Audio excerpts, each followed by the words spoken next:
مقدشو مقدشو مقدشو مقدشو سيدا مراها لولكا موجدها بدوينتا موقتا دحلودا سيدا مراها لولكا موجدها بدوينتا موقتا دحلودا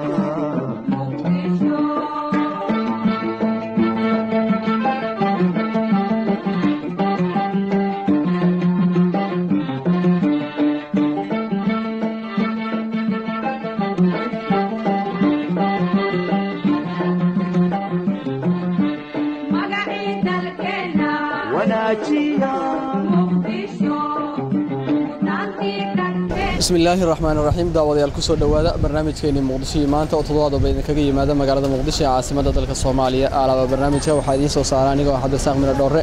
toddobaadkan barnaamijka waxaynu ku soo qaadan doonaa dhismaha laamiga ee ka socda magaalada Muqdisho caasimada dalka Soomaaliya sidoo kale samaafarayaasha lagu xiray qaar kamid ah wadooyinka magaalada Muqdisho taas oo aan wax ka weydiin doono bulshada ku dhaqan magaalada Muqdisho iyadoo sidoo kale dhanka kale aan ku jaleeci doono dhismaha laamiga ee ka soconaya qayb ka mid ah magaalada Muqdisho ee caasimada dalka Soomaaliya magaalada Muqdisho ee caasimada dalka Soomaaliya oo dib ay u soo laabanaysa bilicdeedii ayaa waxa iminka la taaganahay mid kamid ah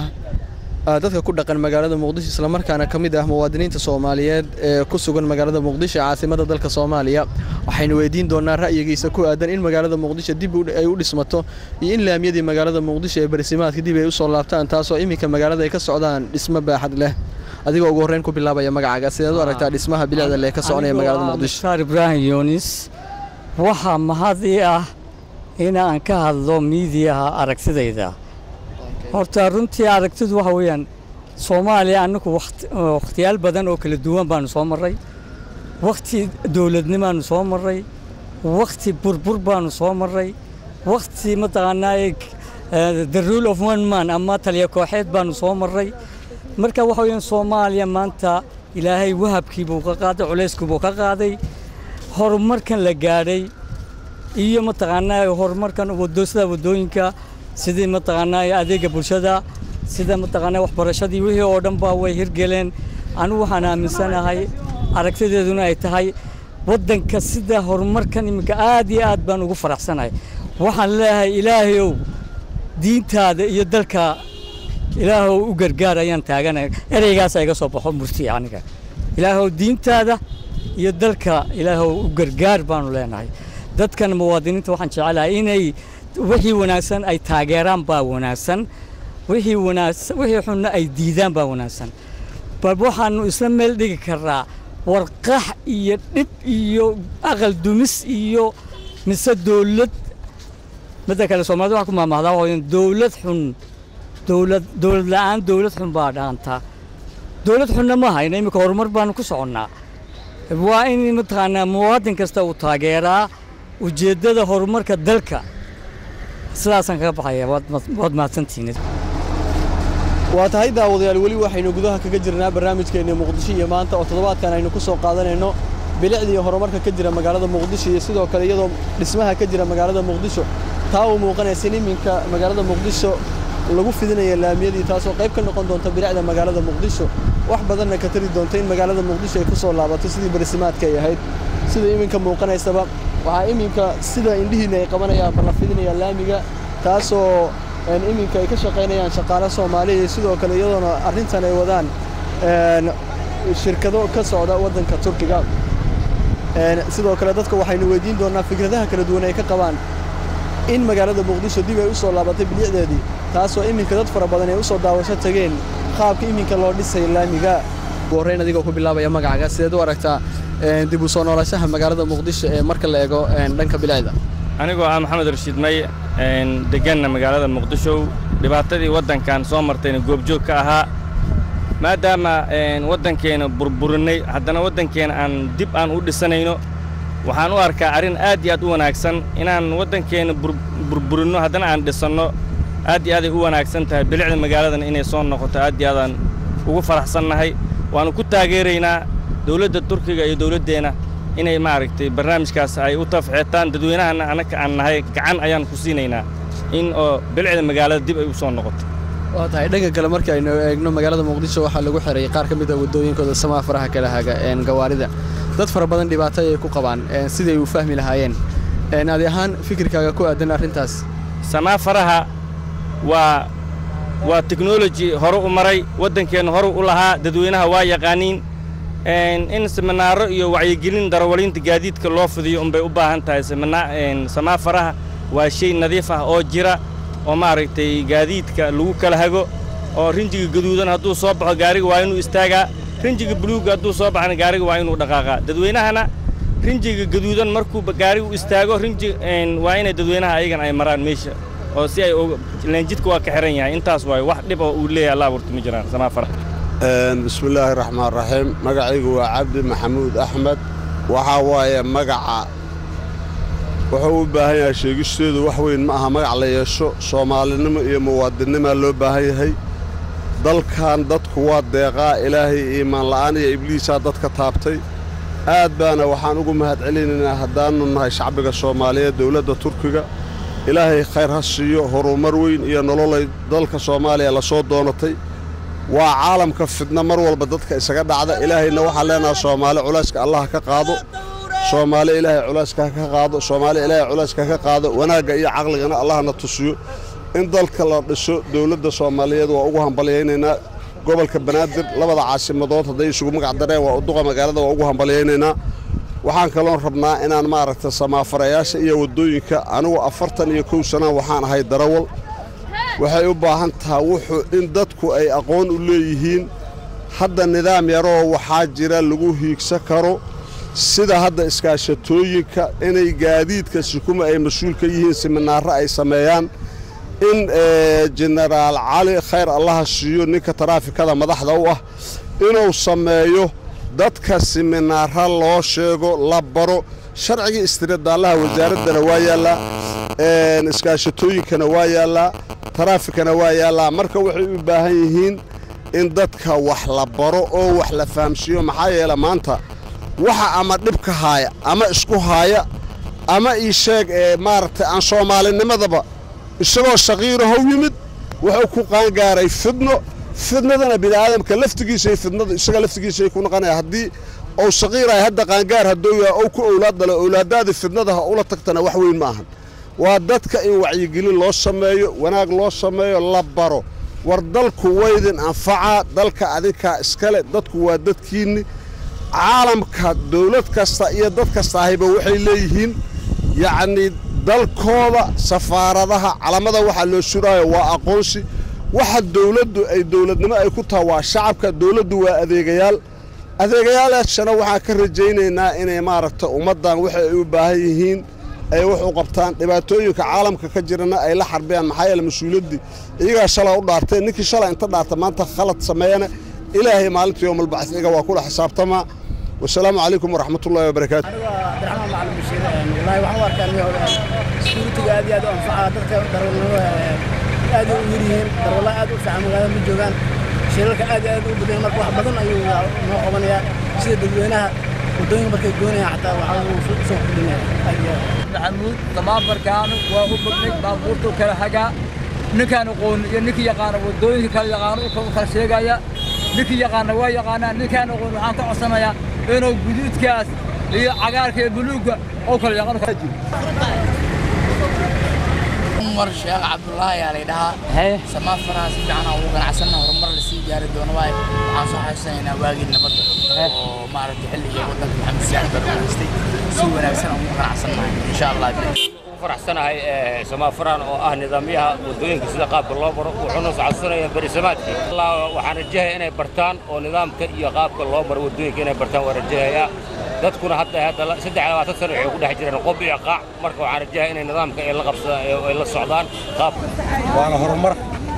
laakiin waxa muhiim ah gaadiidka darawaliinta wada inay fahamsan yihiin calaamadda joogsada midda soo socda midda leexada in la fahamsiiyo oo darawaliintii hore oo ama teersan garaad ahayd ama sugunta garaado oo fiisha baraaba darawalnimada ka soo qaadan jiray oo laysinkooda sharciyada ku baysgaraysnaa ma aha darawalinta burburka dambe ma fahmayaan calaamadda dhinjarka oo taagan oo istabta ah iyo midda leexada ah iyo midda ka joogta hakadka iyo midka xawaarihiisa loogala xisaabtamayo in la fahamsiiyo oo laga hormariyo darawalintu inay fahmaan Samafara sheegnay madax iyo shacabka waa loo siman yahay sharciga naga wada weyn sharciga na deeqo madaxdu waa sharciga dadka keenay waa iyaga keenay marka madaxdii keentay inay jabisana waxa waaye waa shacabku kaliya sharciga ma qabto sharcigaas waa nagu wada filan yahay waana wada deeqdaa madaxda ugu sarreysa waddanka waxay diyaar u yihiin sharciga inay ilaaliyaan okay waxaa loo baahan yahay idaacadaha iyo telefishinadu inay barnaamijyo siiyaan oo la sii daayo oo dadkan loo sheego in gaduudku yahay ha socon yah in cagaarku yahay waa socon kartaa in jaallahana uu yahay digniin oo markii socod bilowga uu soo bixi doono jaallaha kadibna uu guduudku ka dambayn doono markii guduudku soo baxana waa la istaagi doonaa way dhici doontaa inaan midkaan mid ka sii heer sarreeyo u gudubno bal horta kan aan baroobayno dadweynaha waxaan ka codsanaynaa inay ayagu sharcigii noqdaan cidda ku xadgudbaysa dadweynaha ayaa cid walba ka awood badan waxaad arkaysaan baawur ciidamo seeta iyo istaafya saaran yihiin oon u aaba yeelayn dadweynaha laga rabaa inay ku qayliyaan oo ay joojiyaan oo ay u digaan oo kii ka diida inay hayayaan dadweynaha looga baahan yahay arrinta noocaasa dadweynaha marti ugu nahay inay nidaamka nala soo celiyaan saxaafadda waxaan marti ugu nahay inay macluumaadka ku saabsan Samafaraha ay ka sii daayaan oo ay saacado u huraan sidii dadka loo wacyigelin lahaa wuxuu dhaqangelayaa 24 saac ka bacdi xaawataanka wuu shaqayn doonaa faa'iidada ay bulshada ku qabaan kow waxaa badbaadaya dhiiggii iyo dhiidkii askarigii baabuurta kala hagay wuxuu helayaa qofku adduunyada markuu u gudbo Samafara inuu la qabsan karo inta Soomaaliya ka tago oo Rooma tago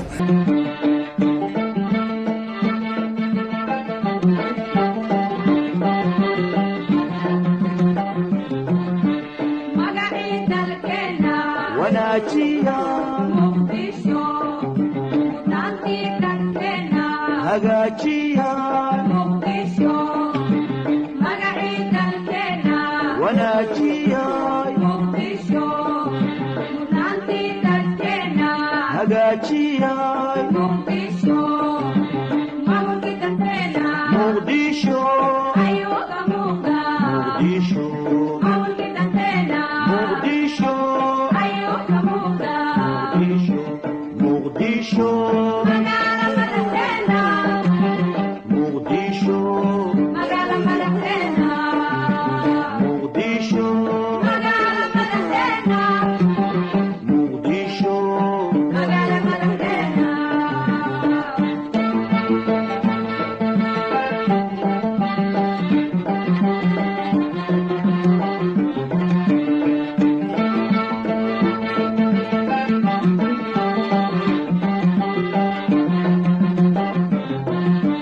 magaceena dheereeya mudnaanta sharafteena muujiyay magaceena dheereeya mudnaanta sharafteena muujiyay muruqeeniyo xoogeeniyo maskaxdeenna isu geeyay muruqeeniyo xoogeeniyo maskaxdeenna isu geeyay magaaladeena qurxiyay qurxiyay qurxiya sidii muraayadoo kale nadiifiyay nadiifiya magaaladeena qurxiyay qurxiyay qurxiya sidii muraayadoo kale nadiifiyay nadiifiya sida miliicda oo kale Muqdisho maanta adduunka ugu muuqataa Muqdisho sidii miliicda oo kale Muqdisho maanta adduunka uga muuqataa Muqdisho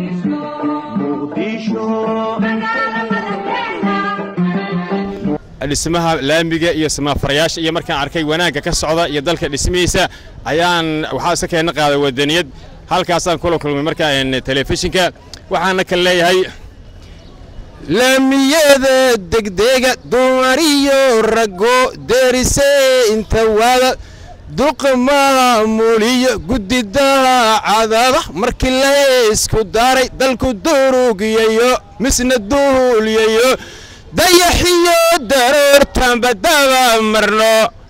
madaxweynayaashay waxaa la jiro xidigaha dushaadanba wada degnaa laamiyaasha la dhisay waxaanu arkaa waxyaabo aad iyo aad u wanaagsan oo ah in wax lala qabtaa markii wax lagu bilaabo waxaa la doonayaa dee meeshii lama fadhiyo inaad adiguna wixii ka dhiman aad ku darsataa waana si fiican ayaa loo fahmay samafarayaashu 5 maalmood camal ay xiran yihiin hadda waa la sii fahmayaa oo dadku waa ciyaalka yarar baa ku sheegay oo kale kan hoose waa soco kan dhexe waa digniin kan korona waa oo dhinjarkaana amba guyuudka amba casaankaana waa taagni marka waa la wada bartay samafarayaal dhismaha laamigu aad iyo aad ayuu fiican yahay dadka shaqaynaya ee isugu jira Soomaalida iyo ajnabiga aad ayaa shaqada loo wadaa waxaan la yaabanahay shaqo laga rabo ama 8 saac iyo 4 saac camal anagu Soomaalida waxaan ka rawaxnaa 4 saac tagnaa shaqada 6 saacna waa ka tagnaa 2 saac kaliya la fadhiya balse waxa qiyaas qaadasho aad iyo aad u wanaagsan dadkan soo gal halka saac subaxnimo kana taga 12 ama 6 maqribnimo aad iyo aad ayaan ugu mahadinayaa wixii soo qalqaliya intaas ayaan ku soo gabagabeynayaa daawadayaal barnaamijkeennii muqdisho maanta toddobaadkan oo aynu ku soo qaadanay dhismaha laamiga ee ka socda magaalada muqdisho oo ka mid ah bilicda magaalada muqdisho ee ku soo kordhaysa caasimadda waddanka Soomaaliya ee muqdisho iyo sidoo kale samafarayaasha lagu xiray qaar ka mid ah wadooyinka magaalada muqdisho taasoo in fara badan barnaamijkan uu qayb ka noqon doono in dadka ay fahmaan qaabka loo isticmaalo samafarayaashaasi tan intaan ku kulmayno barnaamijkan toddobaadka xiga Cabdisaaq Miro Dhooro idinle sidaas iyo nabadgelyo wassalaamu calaykum waraxmatullaahi tacaala wa barakaatuh